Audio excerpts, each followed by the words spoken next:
Welcome to Jazz Time. JazzTime.com is an online store that buys, sells, trades authentic luxury watches. We make these videos so our customers can easily choose the best watch for themselves in the comfort of their own home. If you like this watch and would like to purchase it at the lowest price anywhere online, click on the link in the description below to buy it at JazzTime.com. Today, I'm going to be reviewing the Audemars Piguet Royal Oak Offshore Self-Winding Chronograph in stainless steel with a blue dial, also known as the Beast, reference 26238ST.OO.2000ST.01. I will talk to you a little bit about the history of the Offshore, then tell you about where this watch stands in the lineup of other similar Offshores and how it came to be, then tell you specifically about the case, bezel, dial, bracelet movement, and then finally try it on and give you my thoughts. So let's start from the beginning with the history. The Offshore, which this watch belongs to, was created in 1993, about 20 years after the inception of the most famous watch that Audemars makes, which is the Royal Oak. In 1972, Gerald Genta designed the Royal Oak. It was released. It was not immediately a smash hit, but soon thereafter, it did become a smash hit. Many other brands followed suit and created their own luxury sports watch after following AP. Yes, they are the OG of all this. They are the ones who came up with this idea, incredible idea actually, to make a luxury sports watch. Those two words, luxury and sports, had not been seen before. Audemars Piguet created that segment, and they did so with the advent of the Royal Oak, which was designed by the famous Gerald Genta. Then 20 years later, Audemars Piguet wanted to refresh that design by making it more beefy, sporty, bigger, bold, and they came up with the Offshore, which is what you see here, which is basically a offshoot of the Royal Oak, except it just looks a bit bigger, bit bolder, a bit sportier. It was not designed by Gerald Genta. It was designed by somebody else, and it's been out now for a little over 30 years, and it's been one of AP's most celebrated collections. Their first is the Royal Oak, and I would say their second is the Offshore. Okay, now the Offshore has gone through tons of redesigns, and I was going to tell you about where this watch stands in the lineup of other similar Offshores. Now the Offshore, as you can imagine, since AP has produced many variations of it, it comes in size 42 millimeter, which is what you see here. They also make a 43 millimeter, which has different style pushers. That's the way you can tell. The pushers are the thing at the corner that you press when you activate the chronograph. And they also make a diver version and some special edition music editions. And actually over the last 30 years, they probably had like 500 different variations, or at least many variations, easily over 100. Now, but what you see in front of you is special. Why? Well, because the first Offshore that was created looked just like this. It was coined the Beast because at the time in 1993, 42 millimeters with this kind of thick case, 15 millimeters, was a beast. Now it's actually kind of commonplace, and I wouldn't say it's small, but it's a normal size nowadays. 42 millimeter watch, a lot of companies do that, but back then it was considered the Beast, which is why it got this name. And the dial, and this watch in particular, is revisiting or remaking that famous The Beast watch that was created in 1993. Now we're going to go through some specifics when we talk about the details here about how it's better than the previous generation, but at first glance, or at least if you just hold them kind of side by side and look at them, they look very similar. Not exactly the same. Of course, the one that you see in front of you is a revised 2024 version of it, so it's going to have everything just done nicer, but it is still follows the same DNA. Kind of like looking at, for example, a Porsche 911 from like 1990 versus 2024. Yes, they look similar. They have the same DNA, but they are quite different in almost every regard. And that's what this one is.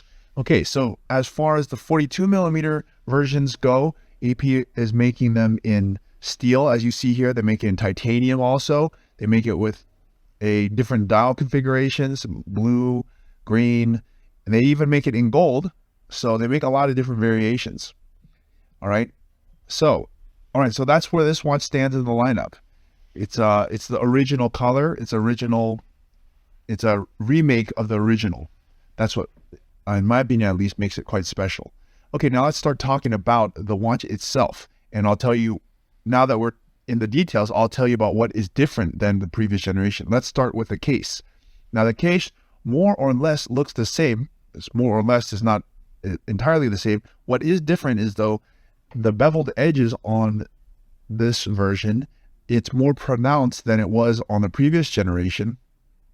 And it is 42 millimeters from my thumb to my index finger. And if you want my personal opinion, I believe that the 42 millimeters is the perfect size. I believe 43 for most people is actually going to be a little bit too big. For those people who have a 7-inch wrist or smaller, it's actually going to be too big to go 43. I know it's only 1 millimeter, but that increases the size of everything. The bracelet, the case, the diameter, everything gets bumped up a little size bigger. And 1 millimeter, believe me, it does make a difference. So at 42, it really is a good size for most guys. Not all, but most. Okay, now if you have let's say you have a 6.5 inch wrist or smaller, you probably should wear a 37 or 37 millimeter. Okay, but anyways, let's focus on this case here. 42 millimeters, in my opinion, is a very good size. Is from my thumb to my index finger, the longest distance across the bezel. All right, now if you turn it on its side to see the side profile, you see it has a thickness of 15.3 millimeters. Now at first glance, you might think that's kind of thick.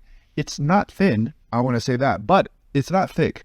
It definitely is not thick. I've worn this watch myself, and I'm going to put it on in a little bit so you can see what it looks like on my wrist. But 15.3 millimeters is not thick. If you can compare that to like a Rolex Datejust, which is much skinnier, smaller of a watch, it's around 12 millimeters. It's 3 millimeters bigger. Yeah, okay, it is something. I'm not saying it's nothing, but it's not like a Deep Sea, which is like 17 millimeters or even more maybe. So it's still smaller than a Deep Sea. And Deep Sea is big, but it's not gigantic, you know? So 15.3 millimeters thickness is not bad. Considering that all this watch has and does, and considering that the nickname is the Beast, it's not that thick. Okay, 15 millimeters. All right, now let's move on to the dial. Now, what is special about the dial here? Now, I told you earlier, what is special is that it's a throwback. It's revisiting the original Beast, the original Offshore, which was in steel with this blue dial. And take a look at the dial itself. It has what's called a blue dial with a petite tapisserie pattern. Okay, now on almost all Offshores, AP uses mega tapisserie as opposed to petite. In other words, big versus small. They use big waffles as opposed to these tiny waffles. Now, usually on Royal Oaks, they use this tiny petite tapisserie, but in this situation, they used the petite tapisserie on an Offshore, which is the result is what you see here. And it gives the watch a more dressy look, less sporty of a look, in my opinion. It kind of meshes that. Now, why they did that exactly, I'm not really sure, but I do like it. It gives it also a vintage look, if you ask me. It does not look as modern when you combine these two, and it just adds a little special flavor to this watch. And what else I can point out to you is check out the counters. Now, the counters are these little subdials at the 12 o'clock, 9 o'clock, and 6 o'clock. And you'll notice that the way that they're written, something about it just makes the watch look a little bit vintage. And it actually follows, if you look at the original Beast, it kind of looks like that. And that's just kind of how they wrote the numbers back then. Yeah, I understand it's just a font issue. You know, it's not like they changed the counter in any way. They're still, in the same place and everything. But the way that they're written, just the font and the way that they're displayed makes with this big circle. Usually the circle is out toward the periphery.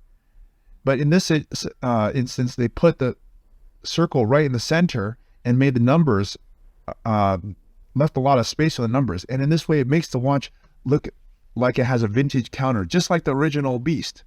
So they kept that the same, and they should, because it's kind of homage to the original Beast. All right. Now, what things did they increase and do better in this one? Well, they did nicer hands with luminescence, and they did these hour markers in more luminescence so that you can actually read the watch at night. Before it wasn't as legible at night, and now it is. Okay, now I forgot to mention this about the case.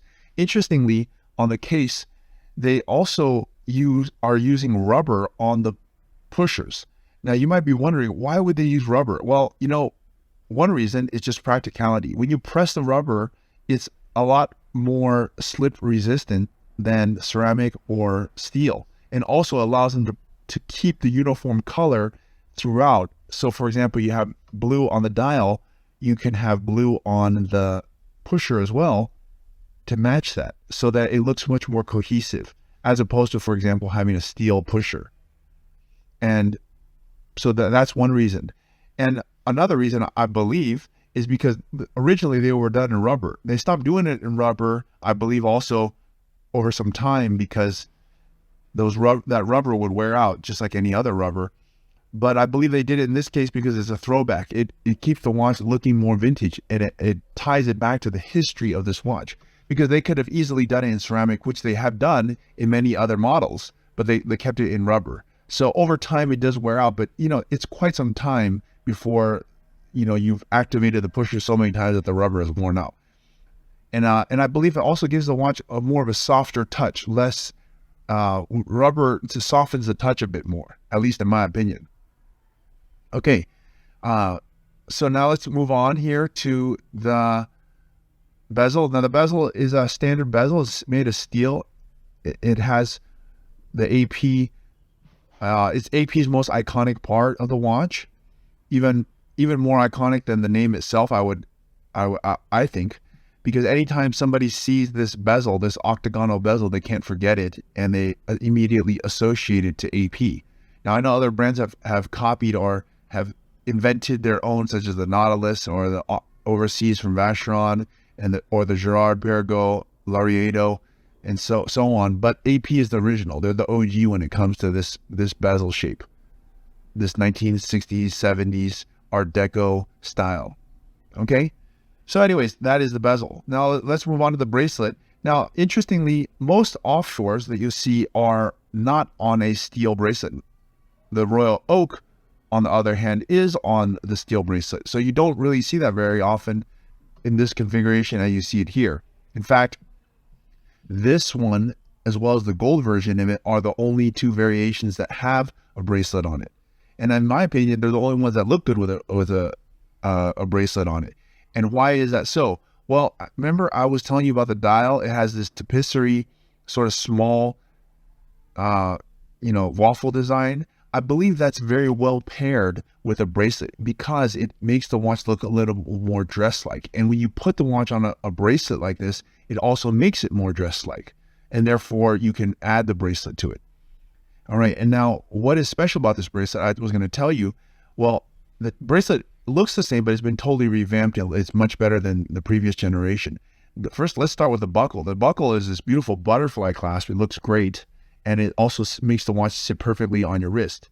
Second is that it has an interchangeable strap system where you simply press the two buttons on the back of the watch, and you can release the bracelet without having to use all these funky tools. Before, you actually had to use a double-sided screw, and or you had to bring it to somewhere to have them do it, and they could change the bracelet. Now you can just simply press these two buttons, and you can change it for the rubber strap or leather strap. You can dress it up, dress it down, however you like it.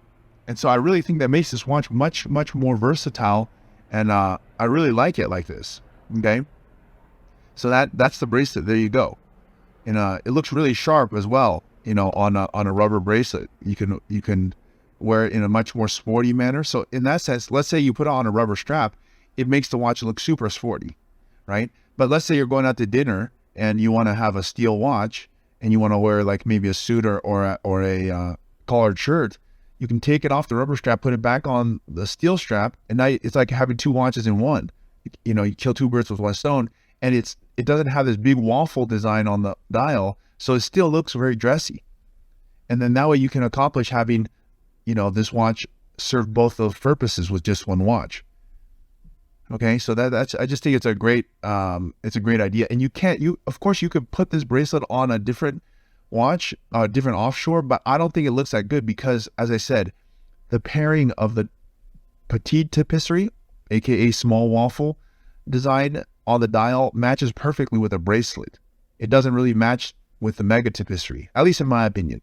Okay, and I guess I should know something about watches considering, you know, we've sold like thousands of these, and I've seen thousands of these pass through our hands. So that's just my opinion, but yeah. All right, so let's move on to the movement. Now the movement has also been changed. So it's almost every part of this watch has been changed. It looks the same as before, but it's almost everything has changed. The caliber is a 4404. It's an excellent movement. It has a power reserve of 70 hours, has 433 parts. It's much bigger than the old movement, and you can see it before you could see it. Now it's a nice clear back, and it has a cutout rotor. It's a great movement made by AP. It has a long power reserve. It just looks fantastic. It's one of the best in the business, actually. It's to me, actually, it even looks better than the Patek movement. I like the way that this movement looks with this cutout rotor and all this like crazy stuff inside. Okay, that's the movement. So that brings us to the end of this video. Let me try this watch on my wrist. Now I'm 6 foot tall, 200 pounds. I have a 7.5 inch wrist. I could definitely recommend it for those people who have a 7-inch wrist or larger. And if you have a 7-inch wrist or smaller, I would say you probably should go with the 37mm Offshore, because they do make some in that, and you can get that at jazztime.com. But if you have a 7, let's say between 7 and 7.5 inch wrist, you should go with a 42. If you have a 7.5 inch wrist or larger, you probably should go with a 43.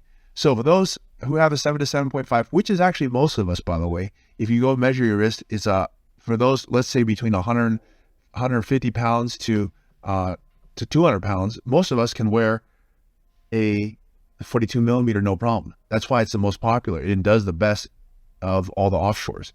So I really like this watch. I love that it's a vintage throwback.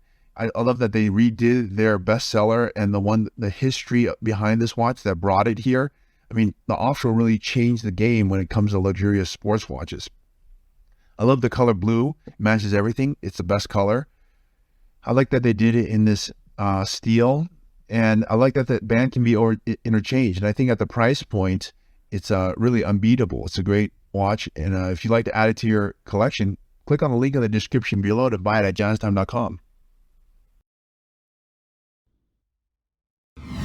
If you want to find out more about the watch you just saw in the video, you can just click below on Show More to see the full description. Then you can check the link next to model as seen in video, click on it, and you will get to the proper page where you can see all the details. If you're watching on a mobile phone, you have to click on the arrow down on the right hand side below the video to see the full description. If you like this video, please give us a thumbs up.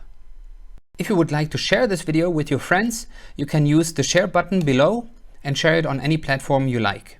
If you have questions, constructive feedback, want to tell us about some mistakes or misspeaks, just write a comment below.